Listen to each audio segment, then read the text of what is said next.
So, hello and welcome to the speaker session. So, today we have Arvind sir. He is a senior software engineer at Gamezop and he specializes in backend development. And today he will be sharing practical insights on ClickHouse, a fully fledged backend as a database. So, thank you for supporting us, sir, and OSTC. And I would like to give the mic over to you.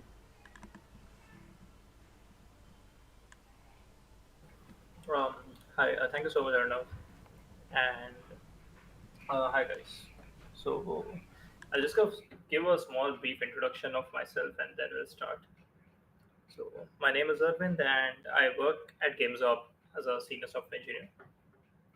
And we, just to get into the topic, we use ClickHouse a lot. I bought the practice of starting using ClickHouse at Gamezop for a lot of analytical things, mostly, you know, processing clickstream data, so user analysis and a bunch of other things. But now we are expanding and using it for a lot more than that. The talk I'm going to present is about using ClickHouse as an entire server-side stack and not just as a database. We'll get into what that means. And before I proceed further, I'll share my screen once.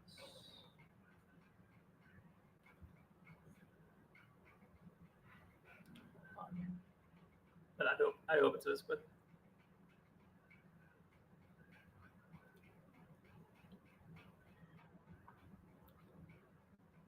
Okay. So first of all, I'd like to start with what is ClickHouse. So uh, ClickHouse, I took the screenshot from the ClickHouse website, and I highly recommend you check out the database. Uh, it's one of the, in fact, probably the fastest real-time uh, columnar data storage. So it allows you to query millions or billions of rows in a matter of seconds, and it's definitely one of the fast, if not the fastest, definitely one of the fastest databases to exist. Again, it has its own use cases. You wouldn't use it for something like a transactional payload or transactional, like maybe like a user login or storing user data or storing likes or comments on Instagram. But you'd use it for analytical purposes. But that does not mean you cannot use it for other things. ClickHouse is widely featureful, and one thing that I really liked about using ClickHouse over the years was you can do pretty much everything that you can with traditional databases and beyond databases. Uh, this talk will explore why or how we can use ClickHouse to do things which you cannot do from any other traditional databases out of the box. So I'm not saying you can use plugins on Postgres or extensions in Postgres to do a lot of things. You can call APIs, you can use it as a cache layer. There's timescale DB for Postgres, which converts it into a columnar data storage or time series data storage, sorry. And there is very recently there was news about Planet Scale, which is kind of distributing Postgres in a large scale. But you can do so in ClickHouse without any extensions and a lot more. So, uh, getting into. By the way, if you have any questions, feel free to drop those in the chat. I'll be happy to go over it. I have it open as well. So, uh, so yeah, ClickHouse is a database, analytical columnar storage, and it's generally used for analytics, but we'll be going beyond that. So first of all, what is, I mean, I kind of explained what we want to do, but we want to use ClickHouse as not just a database. I mean, we'll definitely use it as a database, but that is not the only thing that we're going to be using it for. We are also going to use it for, or as a cache layer. Traditionally, you'd use something like Redis or Memcached or maybe in-memory cache to do any kind of caching. Let's say you compute something really heavy, it takes a minute or a few seconds, and then you'd want to cache it because every time you don't want to spend 2 seconds, 3 seconds of server compute. And the general tradition is to, let's say, put it in Redis, or you know that's the go-to what you would do. But now ClickHouse also has an in-memory table engine, and that's what we are going to use to replicate what Redis does, but directly inside ClickHouse. Okay, uh, so that solves one use case in the backend stack. Other use case that is very common is using message queues. You must have heard of RabbitMQ or Kafka, and ClickHouse internally supports a message queue. Well, supports a buffer, but we can try to use it as a message queue. And this allows us to do job processing, asynchronous job processing, and a lot more using the ClickHouse database itself. No other third-party, uh, you know, stacks required. And the highlight of the talk, which we are going to focus on, is we are using ClickHouse as a database. We are using it as a cache, which is technically a key-value database, or you know, just a fast database, in-memory database. We're using it as a message queue to do asynchronous job processing. But we want to go beyond that. We want to use ClickHouse as something else. And that something else would be the server. Traditionally, you'd build servers using any language, maybe Go, maybe Python, maybe whatever, Node.js, TypeScript. And you put your business logic there. And this is what the world has been moving towards, getting your data and getting your server layer close to the user, which is fine. You would want to do that because that's fast, and that's that's the right way to do things. We are kind of shifting the perspective here and trying to pull the server into the database, which uh, which is not heard of generally. You would never want to do it, and that's why I would want to put a disclaimer that please do not do this. So yes, we are going to be using ClickHouse, the database, directly as the web server. So all our business logic for everything that we do, that you're going to do, is going to be part of the database itself. Right. To start with, why are we doing this? And the counter question to you is, why not? We do this because we can. And that's one of the most beautiful things about software programming or software development in general, is that if you want to do something, you can do it, and nobody will stop you. I guess people will stop you, but it's too late by then. The next, and why else? Like, obviously, you can do it, but should you do it? The answer is you would want to test the limits of software. And ClickHouse is such a beautiful piece of database or software design in general, is that we want to test the limits of what you can do with a database. And getting a fully functional server, a fully functional cache layer, a fully functional backend stack inside the database is something we never heard of, and something we'd want to do just to test the limits of what you can do with just a database. This is the disclaimer I was talking about. You should never, ever do this on production or in development or even locally. This is something you generally should never do. And please keep this in mind for the rest of the talk. And yeah, don't do this. I will be sharing the repo separately, but of everything, how to set it up locally and all. But yeah, don't do this. This is not something you should do. It's unsafe, and it's also probably not very efficient in terms of building a server. But don't do it. All right. So how are we going to do this? So the first question is, okay, let's start with how are we going to build the server? ClickHouse ships with something called an HTTP interface, which is basically how you'd want to query the database using HTTP. This is what most of the online or most of the tools use. Like if you have heard of something like DataGrip or any other editor for any SQL engine, you'd want to use the HTTP interface for it. And that's what ClickHouse supports. And almost all of the databases do support it. But the way ClickHouse supports is it's fully configurable. So we can kind of define what kind of paths we need to do, what kind of query we need to run, and a lot more. And this is the core piece that we are going to exploit to run it as a server. Think of it as if you're building a TypeScript Node.js based application, this will be your routes.ts file. So the entry point of how everything works.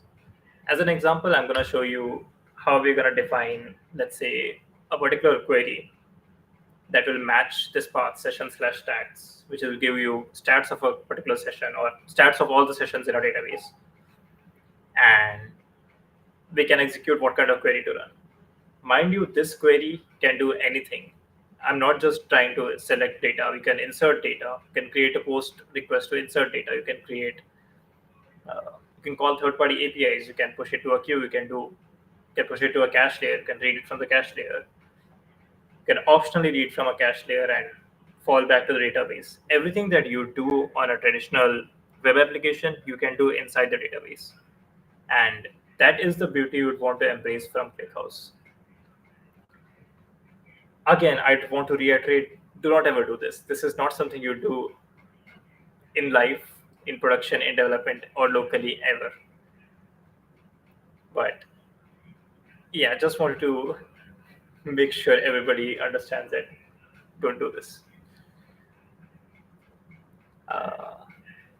So yeah, what I did was I created this table specifically for this talk, sessions table, and I inserted about 100 million rows into it. And just as an estimation, that took like maybe a minute or 2 minutes. If you were to do the same in Postgres, just to put some perspective to the comparison, this would have taken 30 minutes, maybe an hour on my machine, on the same machine. And querying the same data, for example, in this case, I'm querying the data where sessions start with a particular string, a particular prefix. This query takes, on an average, around 1.5 to 2 seconds. So that's 100 million rows in 2 seconds.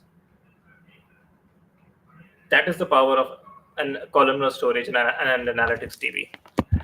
And you cannot do this in Postgres by default. Or even with extensions, I don't think it can achieve this.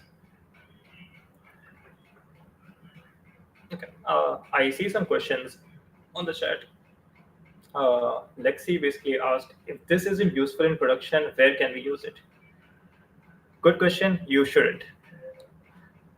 We are just testing the limits of software. Sometimes we build things just to test what we can and what we cannot do. And I'm sure all of you have some random GitHub project in your, maybe a private repo, which is basically something you never push to production, but it's there because you wanted to do it. And keeping that spirit alive is important. You should do things because you can do, because software development allows you to do that.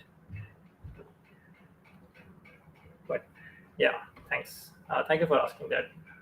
There was also one more question by Mayank. I think this was when we discussed about using database as a message queue. And he asked, can we do push and pull in both? As in pushing the message and pulling from the queue in both. To be honest, I'm not sure. I really haven't explored that part. It's probably possible. It is probably possible, yes. So yeah.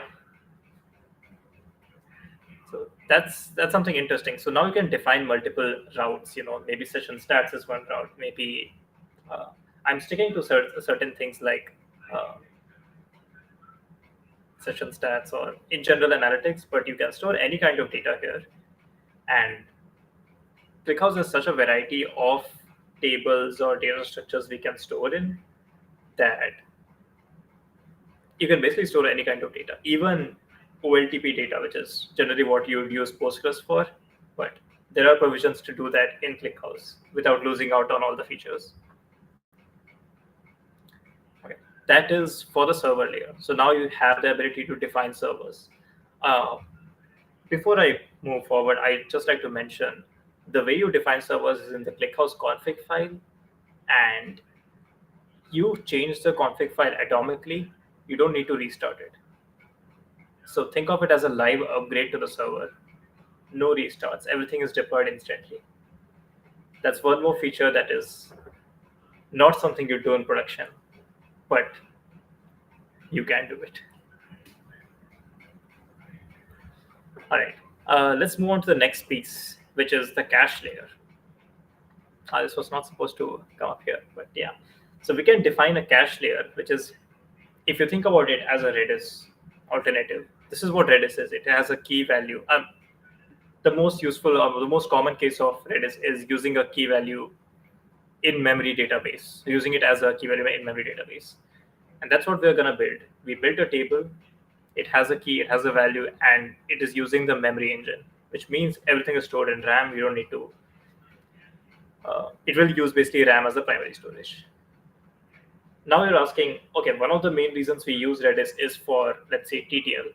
ClickHouse also supports that. I have not included this in this talk, but it also supports it. And yeah, I'd like to mention this can be a full replacement to Redis. All right, so this is how you would build the cache. I think there's some, yeah, I'm not very good with PowerPoint, so please ignore these things. So how would we want to use it, right? We have the table, we know how to query it, we know how to build the server, and we know how to build the cache engine. The next step is, how would you use the cache engine? There are ways to populate it using a query, so we can have a separate endpoint to just populate the cache. We could also populate the cache in our existing select endpoint. There is also something I've not covered in this talk. So let's assume the cache is populated, and the query for that would be very simple. You just, whatever you did here in the previous HTTP interface, like querying the data, querying the base table data, just insert that into the cache. It's pretty straightforward. There's a few things involved of, if you want to return the data in JSON, you need to convert into JSON, but that's all semantics. And the core data we can fetch and insert into the cache, and that's all that we really care about. Right. We continue the cache layer with one more thing, which is, how would we query the cache layer? So traditionally, you'd query the cache layer if the cache doesn't exist. Let's say you query Redis for, let's say, the session stats key, and there is no value that exists in the session in the Redis for that particular key. You'll be like, okay, we don't have it in Redis. We'll just read it from the base table. We'll store it back in Redis, and then we return the data. And the next time somebody calls the same API, we'll just fetch it from the Redis. That is pretty much on-demand caching. We can achieve a very, very similar thing in ClickHouse, but I'd just like to show you that we can basically do the exact same thing of querying the cache before the real table data using a slightly scary query, but it's mostly to make sure that we have the same format as what we got previously. And just as a comparison, the query for reading from the base table, which is 100 million rows, takes around 2.5 seconds or 2 seconds on an average. So 1.5 to 2 seconds. This query returns in, well, 0.001 seconds, and it is mostly bounded by the network latency.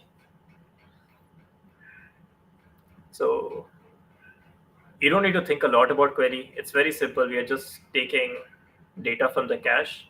Otherwise, we're unioning it from our base table, and then we are returning some aggregate on top of it. So yeah, There's a lot of ways to improve this, but as a POC, this works. And that is what I wanted to showcase. I'm not going to go deep into how to use it as a message queue yet. That is something I will be doing later.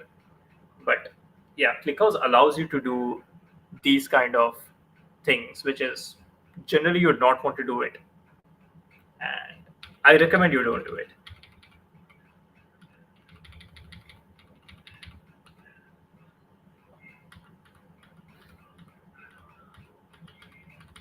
I have to remove. So I still want to iterate, never do this on anywhere in production, development, or locally. Uh, yeah. Any questions so far, guys? I'll be happy to answer. I think there's a delay between what I say and what's coming on the chat. But, uh,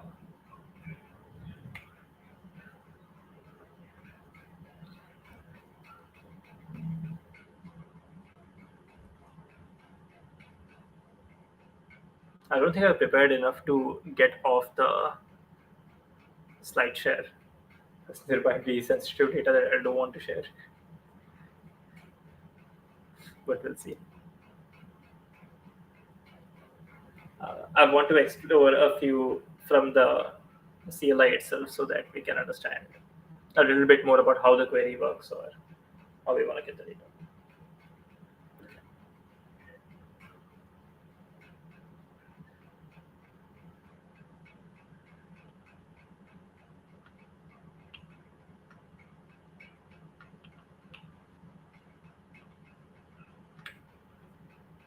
Okay. So I basically have a local ClickHouse running, and I'm able to connect to that using the ClickHouse client. And a lot of handy features in the ClickHouse client as well. I won't go into that, but one of the things that we want to do is, let's say, we want to read data from the base table.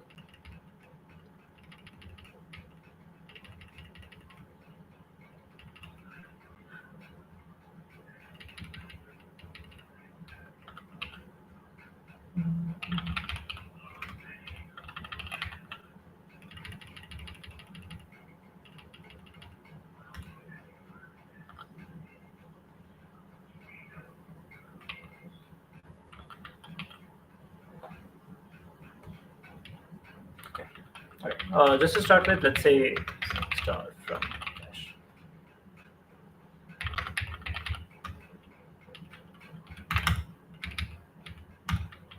So we have some data in the cache table, and I just wanted to show a quick POC of what this does.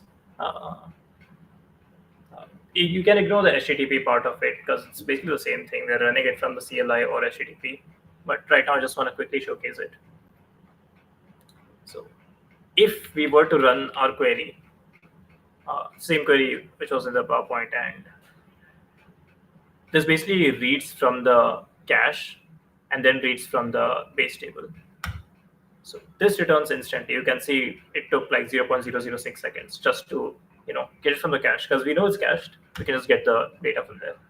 Obviously, you should take, whenever you run any kind of benchmarks, you should take the average. But in general, it returns within, let's say, 10 ms or an average. If we were to run the base query on the base table without dealing with the cache and everything, we can run the same query. Sorry.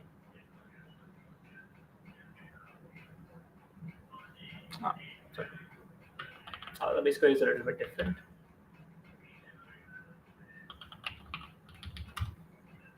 I'm gonna quickly edit and remove the. So the reason why it did return any rows is because we have a filter for only return it if there is nothing in the cache. And, okay, we'll just use the same query. We'll just remove the cache, right?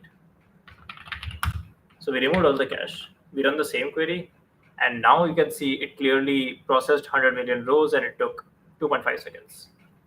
So to compare, that's like an insane amount of improvement. The same you'd get from using Redis as a cache. And yeah, this is what I want to showcase, that you can do a lot of things using just the database. And this is not specific to ClickHouse, but ClickHouse does provide with a lot of out of the box potential of what you can do and what you cannot do from, well, a database. And if you see, this is the same data as we got from the cache. We can also insert into the cache using the same logic. So we read and then insert into the data, insert into the cache. If we run the same query again using the cache, it will be fast. Same data. So that's all I wanted to showcase in this talk. And there will be a lot more to this of what you can build. And I personally would want to uh, build something which is on in production. Well, at least something that the public can use, which just runs on the database. That will be something for the future. Let me get back to the slides. I think that concludes basically the talk. And there's a lot more you can do. It's not just caching. Using there is a buffer engine, like the memory engine we had for key value. There's a buffer engine that we can use as a message queue, which basically acts as a queue and then slowly pours it down the whoever needs to read. You can also query third-party APIs. ClickHouse has internal functions that allow you to basically get data from a URL source and then insert that into a database, manipulate that, do whatever you want.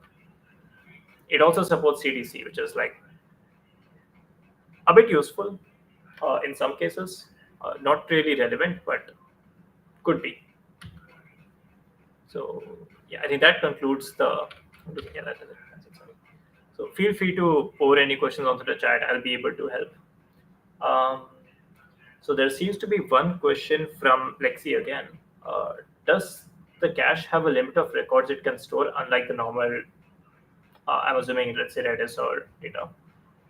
Yes, like I said, the cache is built using the memory engine, which means it is limited by the amount of RAM it has. But there is a slight difference, and um, the ClickHouse website basically says that if you're using the memory engine, you should try to stick to a relatively small number of rows, and then they approximately say that's 100 million. So yeah, you'd want to store less than 100 million rows. Uh, so anything in the millions range is kind of relatively small for ClickHouse, because when you want to, the general perspective when we want to use ClickHouse is when you are at the petabyte scale, so possibly trillions or more number of rows. Uh, at Gamezop, personally, we use it at a lot lesser scale, but it has been very, very useful still. Yeah, exactly. That's still a lot. 100 million rows is still a lot. And one thing that you'd get a benefit from using ClickHouse rather than Redis is, first of all, you're not making two trips to databases. So generally, you'd do a trip to Redis, otherwise, you fall back to the database. So that's two different database connections of sorts. But with this strategy, you can basically kind of merge that into a single connection, just do it everything. Like, think of it as like a transaction. Um, yeah, I'd also like to mention ClickHouse also supports compression for the data which is in memory. So it allows you to store the same amount of data in a lot less memory footprint in general. I believe Redis does not do this out of the box as well. Not as ClickHouse, but it's very easy. Like, you just have to add a setting in the create table, and we should be able to add compression to it. Uh, ClickHouse also compresses data by default in our core engine, core table, by the way. Okay, a question from Cookie Music. Cookie Music, probably Cookie Music. Yeah. How hard is it to migrate from one DBMS to another? it's very hard. It's not an easy thing to do, and you have to model your data for each DPMS separately, and it's definitely not easy. With the onset of AI, it might be a little bit easier because you don't have to handwrite a lot of these things, but the migration is hard, especially if you want to do a zero downtime migration. That means you'd have to move the data without the production going down or even for a few seconds, and that is already hard. And but even just moving the data from say Posters to ClickHouse, which we have done at Gamezop as an example, we moved around 6 billion rows from Postgres to ClickHouse uh, because we were not able to query or do analytical query on the Postgres instance.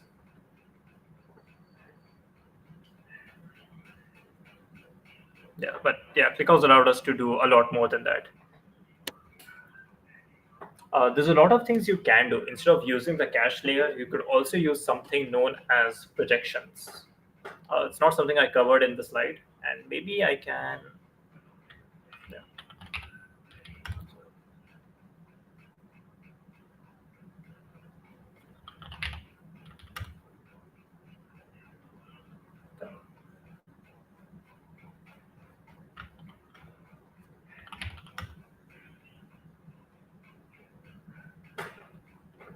So one of the things I'd like to mention is ClickHouse has a lot of things and a lot of table engines.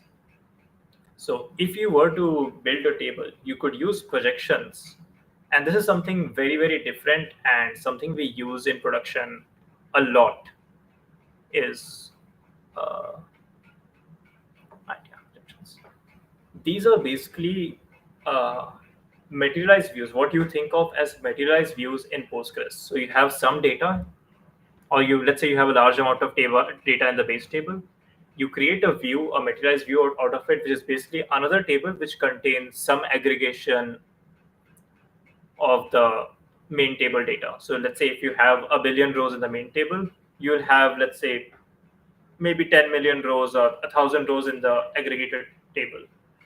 Uh, and at Gamezop, one of the things that we use is we want to see how many sessions were created for each game. So we have a base table with 6 million sessions and growing day by day. And we have a projection on top of it, which is basically, uh, we have around 250, 300 games, something along those lines. So we create a projection on top of it of how many times each game is played over time. As in every day, how many times each game is played, how much time people spend on each game. So instead of querying those 6 billion rows each time, we query a much, much smaller table, which is like 1,000 rows or a 10,000 row table. And that way we're able to build really, really fast dashboards. And the most important part is ClickHouse, you don't have to manually refresh the projections. It happens automatically. As soon as you insert data into the core table, it automatically updates in the projection table. And one more really, really awesome thing is it automatically figures out if you need to use projections or not. So you write a query, you always write the query on the base table. And if the projection provides a better or a faster way to get the data, it will allow you to get that data using the projection. You don't have to change a thing in your application layer. The base logic remains the same. Everything else remains the same. It's just a hidden table that exists and is automatically used by ClickHouse if it's a faster path to do so. And this is something which generally it's such a hidden feature, not a hidden feature, but not a well-known feature of projection of ClickHouse that yeah, I'd like to highlight this. So yeah, these are things that you'd find from what do you call it, and OLAP databases in general, I would say. But yeah, there's a lot you can do. You can basically merge data as soon as you insert. You can replace data. You can do a lot more things. If you wanna go dive deep into it, I recommend just reading the docs. At the end of the day, reading the docs is the best way to do it. And you can also You can also integrate it with a bunch of different places. You can actually directly query Postgres from ClickHouse from the CLI, which allows you to do cross database join, as in not just one database in ClickHouse and another database in ClickHouse. You can join between one database in Postgres and a database in ClickHouse. You can also connect it with RabbitMQ, you can connect it with Kafka, you can connect it with a bunch of different things. Heck, you can connect it with Redis, which is, yeah, you can do that. You can do a lot of things. Uh, okay, Lexi has asked another question. I think I missed it, but how do projections optimize query execution exactly? Okay, I will explain this with. There was a really good blog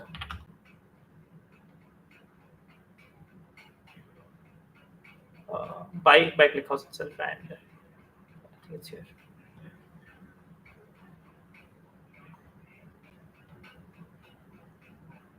And a really nice image of what projections do.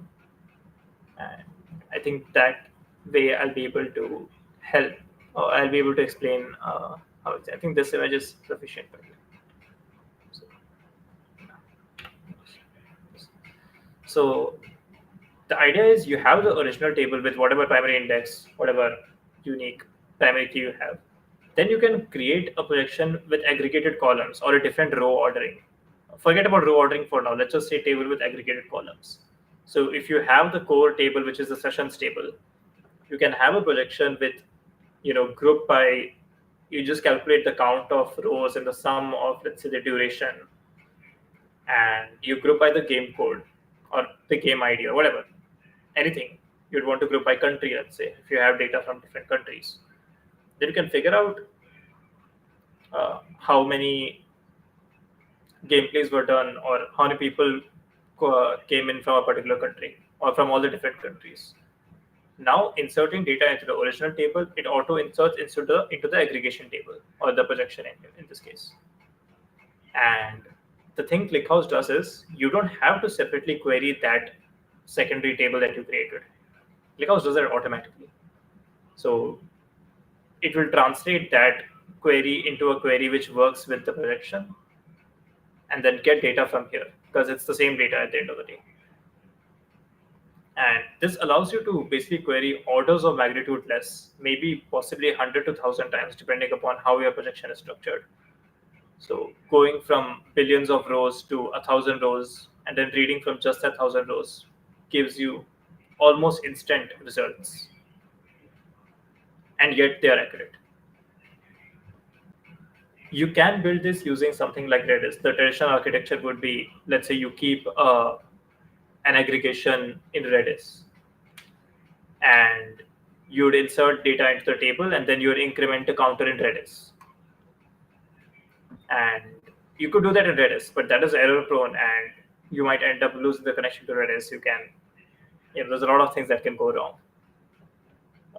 What if then your data can go out of sync and things like that. ClickHouse handles all of that, and it is using write-ahead logs, so it will never be out of sync.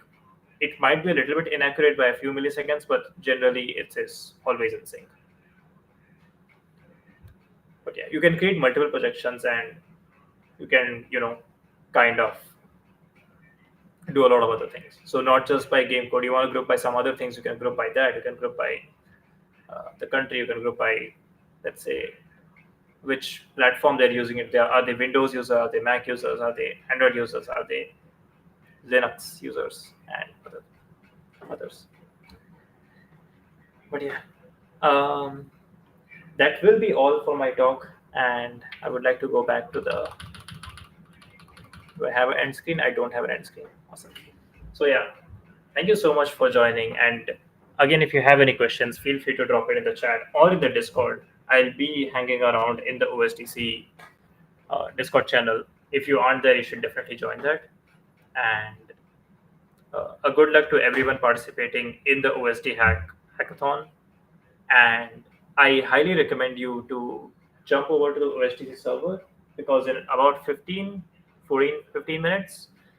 I think there is a small event, uh, the monkey typing, the fast quick typing, speed typing event, and I hope to see everybody there. I'd also like to invite you guys to the CTF that will be happening today evening, and yeah, uh, you can catch me in the OSTC server and ask away any questions. May or may not be related to ClickHouse. I'll be able to help with anything else as well. But yeah, thank you so much for hanging around and listening to my talk. I hope this kind of gave a brief intro of ClickHouse in general and the ways not to use ClickHouse, but also the ways to use ClickHouse. So yeah, thank you so much. I'll stop sharing.